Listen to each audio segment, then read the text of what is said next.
So my in-laws live quite far away and we don't really get to see them often. My husband, 26 male, and I, 25 female, have chosen to live away from his family on purpose because they can be a little overbearing at times. We have been together for 6 years and married for 3, and we only moved away 2 years ago. To be honest, his family was not the only reason for us moving. Since I got a pretty good job and the kind of money that I would make from the job justified having to move away from our city. My family was fine with it, and they were even happy about us moving away because it meant that I would be working in a better place. But his family was the one who had a problem with it. They tried to talk us out of it and claimed that it would be very difficult for us to live completely by ourselves in a strange new place. But our minds had been made up. His family was also quite unhappy about the fact that my husband was going to have to give up time with his family for my sake, since I was the one who wanted to change jobs, as if it was a crime to want to move ahead in my career. And just for the record, my husband did not mind moving someplace else and leaving his family behind for my sake, because when the money came in, it would belong to both of us. Also, he mostly works from home, so it doesn't really matter to him where he lives. Anyway, even though his family had always liked me in the beginning, for the past 2 years, things had been pretty strained between us.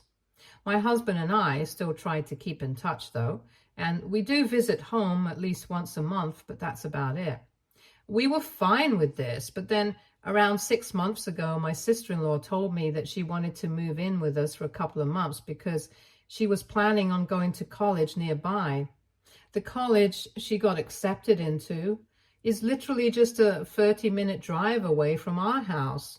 And I didn't know if this was something she had planned or if something that just organically happened. But she asked my husband if we would be willing to let her live with us for free because she didn't want to live on campus, and her parents were not ready to pay for an apartment. Apparently, the reason she did not want campus accommodation was because the rules were a little too strict, and she wanted to have a certain degree of freedom, which she believed she would get if she stayed with us. And my husband's family was also fine with her staying with us, so we decided to agree after some discussion. It was mostly because, from what I've known in the past, my sister-in-law is a good kid. But I hadn't expected her to change so quickly over the past couple of years. When my husband and I moved away, she was just 16, and even then she was pretty sweet.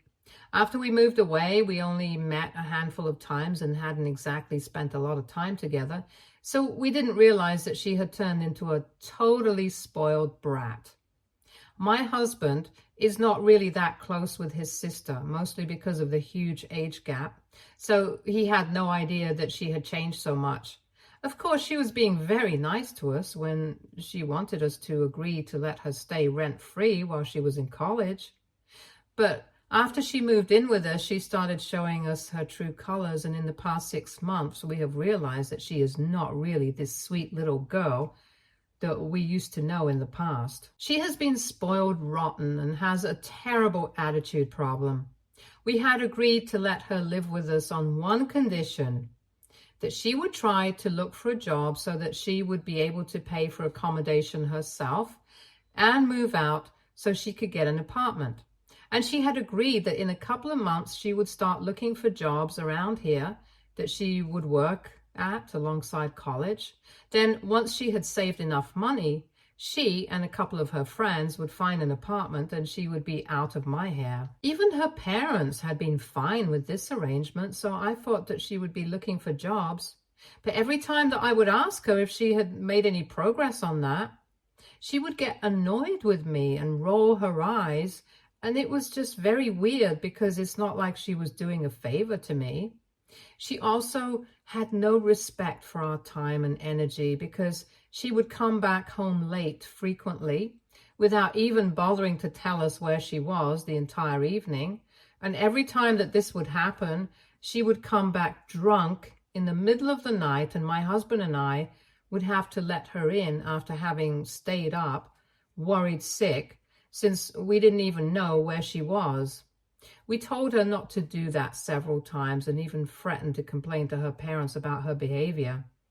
But she would apologize to us profusely, be on her best behavior for a couple of weeks, and then end up doing the same thing again. And to top it all off, she was also a huge slob who left her things all around the house, and we were the ones who ended up having to clean up after her. So, needless to say, she had been getting on our very last nerve for the past 6 months, and we were just waiting for her to move out so that we could go back to our old life. My husband loves his family and has always adored his little sister, but honestly, there is a limit to what one can tolerate. And she and my husband's family crossed that limit recently, which is why we decided to kick her out. So far, we had only been putting up with her because she's a lot younger than us, and we didn't have it in us to be harsh with her.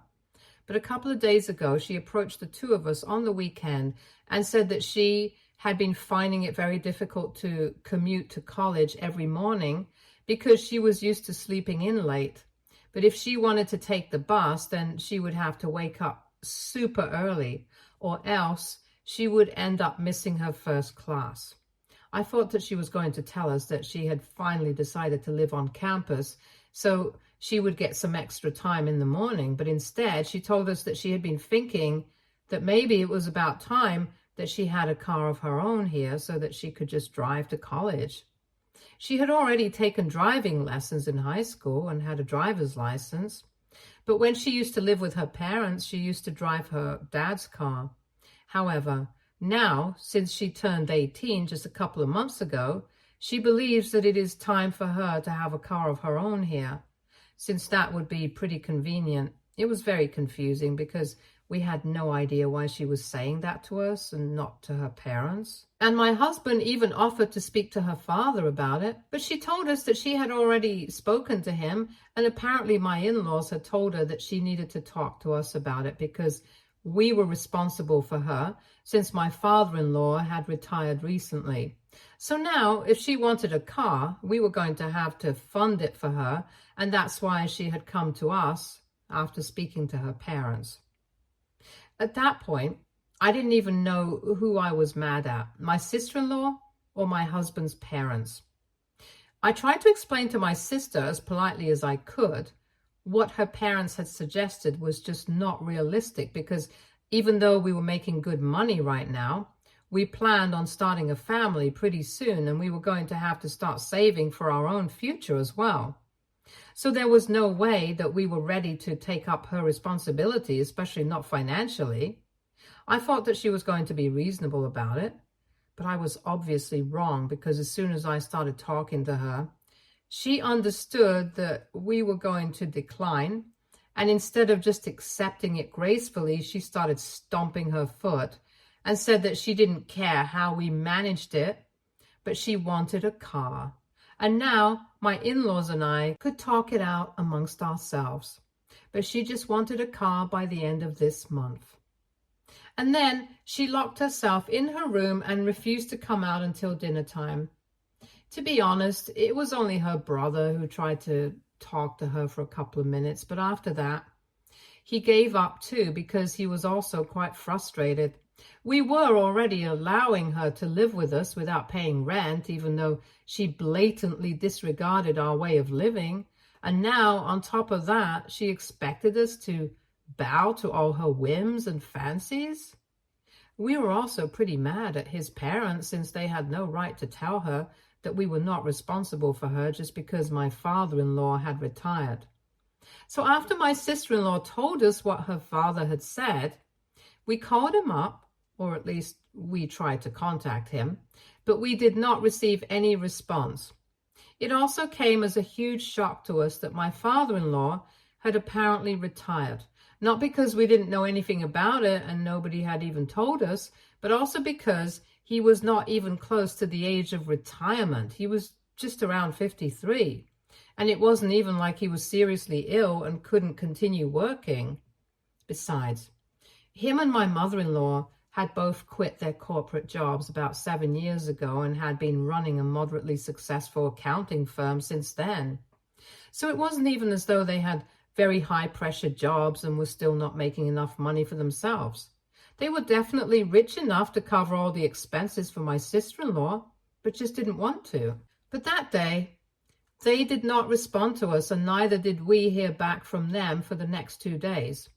My sister-in-law also did not speak to me or her brother for those 2 days. Then, on the third day, my in-laws finally showed up at our house really late in the evening, around the time that we were supposed to have dinner. It was a huge shock because ever since we had moved here, my in-laws had only come here once, on the day of our housewarming party. After that, they had never bothered to show up and always had an excuse ready, like it was just too far for them to travel at their age, or that they didn't want to bother us, even though we had never said that it would be any trouble for us. The real reason that they never visited us here was because they wanted me to know that they did not approve of the fact that I had decided that my husband and I were going to live away from them. And they didn't need to tell me about it. I just knew. I guess they just didn't understand that it was not a decision that was solely mine. Even their own son wanted some space away from them. But whatever, that's not the point. The point was that they had never come to visit us in the past 2 years. But just because we had refused to fund my sister-in-law's demand for a car, they had driven all 1,200 miles just to speak to us about it.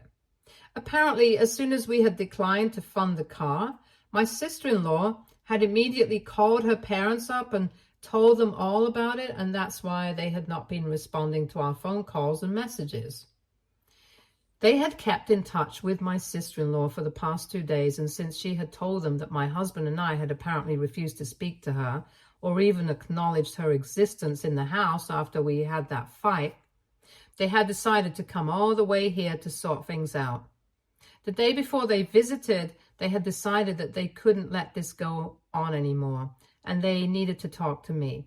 I was a bit surprised that they said that they needed to talk to me because I couldn't imagine that I had done anything wrong. But I still heard them out. And after they were done talking, I realized that they had basically traveled all the way here just to lecture me on how to be a good wife. Because throughout the speech, they kept insisting that my husband had made a lot of sacrifices for my sake. And the least that I could do for my in-laws was at least be supportive of my sister-in-law now. He said that he and my mother-in-law had chosen to say that they had retired, and now my husband and I would have to support my sister-in-law because they had their own old age to think about. He hadn't actually retired. They just wanted to see how I would react, and I had disappointed them by declining to help my sister-in-law out. They claimed that I was being selfish because I had already moved away from them and kept their son away for 2 years. And now, when I had the chance to make it up to them by financially supporting my sister-in-law, I was refusing to do even that. They started lecturing me about how after marriage, my husband's family is also my own, and I should start treating them like my own family and respecting them the same way that I respect my own parents.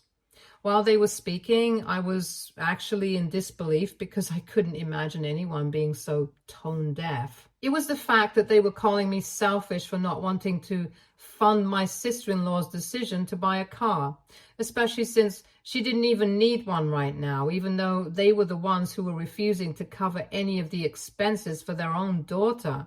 And my husband and I had been the ones to allow her to live with us without any rent. It was the hypocrisy of the situation that really ticked me off. And there was also the fact that they thought telling us that they had retired and were not going to be able to pay for any of my sister-in-law's expenses anymore, and she was our responsibility now, just to test us, that was simply awful. So after they were done lecturing me, I could have yelled at them, but I just chose to deal with it as calmly as I could. And I told them that they were right about me being a selfish person. So now, since I was so selfish, I had made up my mind that my sister-in-law was no longer going to live with me, since neither she nor her parents had been paying rent for the past 6 months, and I was done letting people take advantage of me, and my husband for free. On top of that, I knew that my sister-in-law had believed that she had one-upped me by contacting her parents and bringing them here to speak to me in person. She had probably believed that I would just fold, but I had had enough of my husband's family. And even my husband couldn't tolerate their behavior anymore, so he decided to stand by me.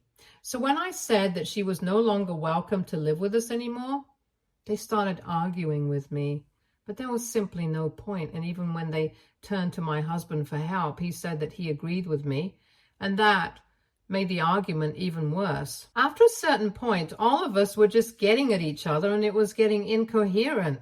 So I told them that they could either all leave voluntarily, or I would gladly call the cops to make them leave. My in-laws cussed me out, but eventually they left, along with my sister-in-law, who was sobbing like a baby. That happened 2 days ago, and since then, we had no contact with his family. My husband and I had a discussion about it, but both of us were actually fine with not having any contact with them. However, all of them showed up again this morning, but it was only to collect all the things that my sister-in-law had left behind. The energy was very different this time. It was very obvious that they were not here to reason with us. But they were done with us as well. It was all very quiet and cold between us, and once they were finally done packing, they were about to leave. But my mother-in-law chose to turn around and tell me that even though we were fine with what we were doing right now, we would look back on it in a couple of years and would regret letting our family go so easily over something so petty. And addressing me, she told me that if my husband was in agreement with me right now, he would definitely end up resenting me in the future, because I know he has always loved his family, even though he hasn't always gotten along with them. But now, I'm the reason that he has had to choose between his family and his wife.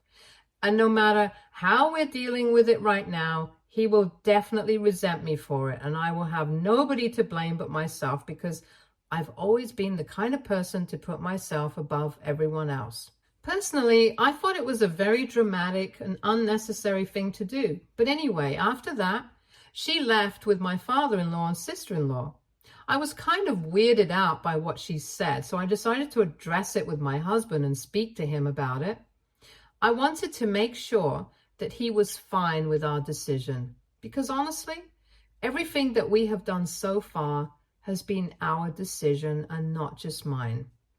And he reassured me that he was fine with whatever was going on, because it was his family who were overstepping boundaries, and we had every right to cut them out of our lives if we thought that they were getting too toxic. Most importantly, we had tried our best to be good to his sister, but she had just grown up to be extremely spoiled and entitled, and he blamed his parents for that. And even in this situation, it was his family who was to be blamed and not me for reacting the way that I did.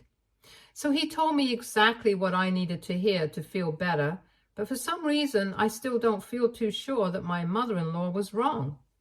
I don't know why exactly I've been feeling this way, but ever since she said all those things, it has been playing in my head nonstop. And I can't seem to get it out of my mind. I've spoken to my husband, my parents, and even my friends about it. And everyone thinks that we did what was right for us, and we don't need to feel guilty about it. But I still kind of feel bad and guilty now, since in a way I did tear him away from his family. Maybe not directly, but all the issues that have been created have indirectly been because of me. And I don't know. I just feel weird about it. I've never really sat and thought about it the way I have as of late, and I'm just afraid that my mother-in-law might be right. So even though I've asked a lot of people about it, I felt that asking random people who don't know me but only know the situation might be better for my own peace of mind. So AITA for kicking my sister-in-law out of our house because she had complained to her parents about me and my husband not buying her a car. Update 1. Hey, so I'll start by explaining exactly why my mother-in-law's words really got to me. Recently, I have been feeling a bit iffy about the fact that because of me, my husband really never gets to see or speak to his family anymore. My mother recently celebrated her birthday a couple of weeks back, and I couldn't be there for her because I had to work and I couldn't just travel to go see her because I couldn't afford to miss even a single day that week. And I had been missing my parents a lot since I missed my mom's birthday because I've hardly ever missed any birthdays in the past couple of years apart from this one. My husband was there for me, and both him and my mother reassured me that it was fine, it wasn't a big deal, but to me, it felt like it was. And while I was thinking about that, it just hit me that because of me, my husband's family hardly ever bothers to keep in touch with him anymore. And even his sister has become so spoiled that she doesn't seem to care about his feelings much either. His parents were right that he doesn't particularly get along with them, and they disagree on a lot of things, but I always knew that he was very attached to his family in spite of everything. So that's why I had been feeling guilty, because I felt like I was the one standing between his family and him. And after making that post, I decided to speak to him about it once again, because I had to get it all off my chest. And thankfully, he assured me that no matter what was going on with his family, he did not think that it had anything to do with me and had everything to do with their massive, overinflated egos. If they couldn't keep that aside, he was not going to talk to them either. And for him, his priorities have always been me. And he knows that he is my priority as well, which is true. So as long as we are clear about that, he's never going to resent me because nothing that has happened so far has been my own decision solely. But he has also been an active part of it. After speaking to him about it openly, I felt much better about everything. And of course, most of the people in the comments section also agreed that I did not have to blame myself and that my mother-in-law had just been trying to get inside my head, and she had succeeded. But my relationship with my husband is a lot stronger than she thinks, and is going to take a lot more than just a couple of words to break us apart. Anyway, it has been a couple of days since we last saw them, and we haven't had any contact with them since then. It's fine though. I don't really care anymore, and I don't think my husband does either. Update 2. So 2 weeks ago, my sister-in-law left, and we stopped speaking for my in-laws altogether. Since then, we haven't had any contact with them, but recently, about 3 days ago, I heard from my parents that my in-laws had returned. And the first thing that they did after coming back was contact my parents to tell them that they were really disappointed in how I was behaving. Because it's not like I've only known them for a couple of years. We have known each other and our families for the past 6 years, and that's a really long time. My in-laws told my parents that apparently they had always believed that I would treat them with the same kind of respect and love with which I treated my own parents. But they had obviously been mistaken, since I did not seem to care about them at all. And they were really disappointed because they had always considered me as their own daughter and had always treated me like that too. That's honestly not true, because even though they had been very kind to me in the beginning, ever since my husband and I moved away, they had been really passive-aggressive every time that we visited. And of course, there was also the fact that they never made an effort to come to see us. My parents had visited us several times over the past 2 years, and it felt like they were willing to make an effort to keep in touch with us. But my in-laws didn't seem interested. Initially, my husband and I tried our best to be there for them by visiting every month. But every time that we would visit, they would just act very weird to me. And it was obvious that they were still not ready to accept the fact that we had moved away from them. Even then, we still kept trying because we felt guilty. But after one point, we got busy with our lives, and then they started guilt-tripping us about how we did not try hard enough to keep in touch with them. So honestly, there was never any winning with them, and I'm glad that they're not in my life anymore. Even my parents did not take any of my in-laws' BS. and told them that if my husband and I had decided not to keep in touch with them, we must have had our reasons, and they were going to be respectful of that and maintain the distance as well. I guess my in-laws had expected that speaking to my parents would be helpful to them, because they had believed that my parents would speak to me and then eventually we would end up apologizing to them. But I guess they didn't see this coming. Anyway, I'm glad that my parents are supportive of me, and I really wish that my in-laws could have also been supportive of my husband, because I know that it would have meant the world to him.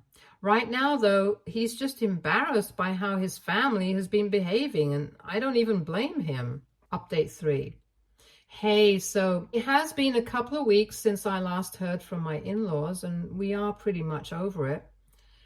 I think it's been almost a month and a half, but I don't think they're over it yet, especially not my sister-in-law, since she sent me a message last night on Instagram. She told me that apparently after I kicked her out so heartlessly, her parents decided that they were going to get her everything that she wanted, because clearly they had failed in raising one son, but they were not going to fail her. So currently, she's living in an apartment with her friends and also has the car that we had declined to buy her. Like I said, it's not like my in-laws could not afford to cover the expenses of my sister-in-law. They just did not want to, because they wanted to test us or whatever. I don't think it was a test. I think they just didn't want to waste their own money by throwing it all away on my sister-in-law. They wanted us to do it because obviously in one way they wanted to punish us for moving away. And moreover, I guess they really liked the idea of putting us to a test. And then when we inevitably failed, because we're not idiots, they would get the opportunity to make us feel small. Honestly, I'm glad that my husband and I failed by their standards, because that just means that we are reasonable people and not pushovers. I made my husband read the message that my sister-in-law sent to me, and honestly, it was just disappointing. So we decided that we were going to block all of them. So far, we hadn't done that because it seemed petty and unnecessary, but right now, I don't think that it matters anymore. So we have blocked them, and we are going to focus on our own life now. And I know for a fact that in a couple of months, his family is going to come crawling back to us, apologizing for everything, because my husband and I are planning on starting a family. We are going to start trying for a baby in a couple of weeks. And once the baby's born, I'm going to take some time off and move back so that I can be closer to my family. I've already spoken to my employers, and they think it's a good idea because they have been thinking about branching out, and I can help them with that. Nothing has been finalized as of now, but that's the plan. I can't wait for all of it to happen though, because my husband and I have been thinking about this for the longest time, and we finally know that it's the right time to go ahead with it and start a family of our own. We are very happy with how things are right now, and we know that in a couple of months, we are going to be even happier. Stay tuned for more stories from our girl relationships.